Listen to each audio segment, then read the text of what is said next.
మంచి ప్రభుత్వాన్ని ఎన్నుకోండి. నేను పోటీ చేస్తున్నాను, కిలారి రోసయ్య గారు పోటీ చేస్తూ ఉన్నారు. ఇంటర్నెట్లోకి వెళ్ళి సెర్చ్ చేసుకోండి, ఇద్దరు పేర్లు మీకు తెలుస్తుంది ఎవరు ఏంటి అనేది.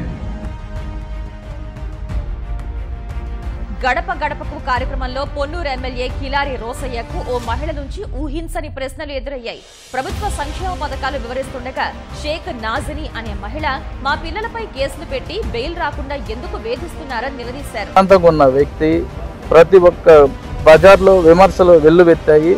అవి కూడా తుడి చేసుకుంటూ వెళుతూ సమస్యలు వినకుండా చెప్పినవి పట్టించుకుంటా గ్రామంలో ఒక ఎస్సీ గ్రామం అని చెప్పేసేసి ఆ గ్రామంలో ఎక్కడొకటి అభివృద్ధి లేదు. పార్టీ పరంగా అతను ఏమీ చేయలేదు మన్నవ గ్రామంలో.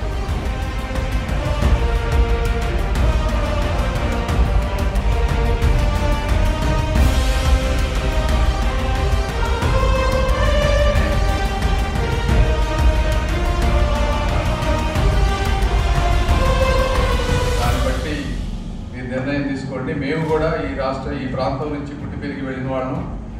ఏదో మేమేమి ఆశించి రాలేదు, ఏదో ఒకటి చేయాలి మనలాంటి వాళ్ళకి. ఇలాంటి వాళ్ళు అందరూ ఇబ్బందుల్లో ఉన్నారు. ఈ రోజున ఎవరు పోటీ చేసే పరిస్థితి కూడా లేదు అని మేము మాకున్న సుఖాలన్నీ వదులుకొని ఈ రోజున ఇక్కడికి వచ్చి రోడ్ల మీద తిరుగుతూ ఉన్నాం. కాబట్టి మీరు అది అర్థం చేసుకోవాలనుకుంటున్నాను.